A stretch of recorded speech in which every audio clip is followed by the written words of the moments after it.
Нашето приключение към своя край. Последни кадри, преди да е умряла батерията тотално.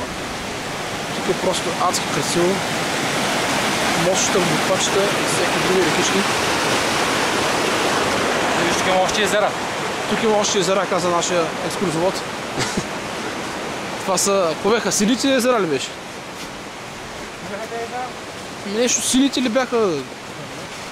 Сливодолските ли бяха? Воу! Минералните бани в Сливен ли бяха? Но определено има какво да се види. Бъбрека е, да. Бъбрека, това е окото. Това са имитация на 7-те рилски езера, мален размер. Но също толкова атрактивни. Нагоре е леко, иначе ако бяха тръгнали нагоре, ще имаме черни връх. Другия път. Другия път.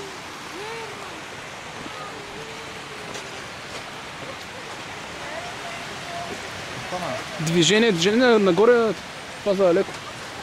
Интересна чешмичка. Както и буклука вкъщи. Само така. Там също да трябва да са кафери.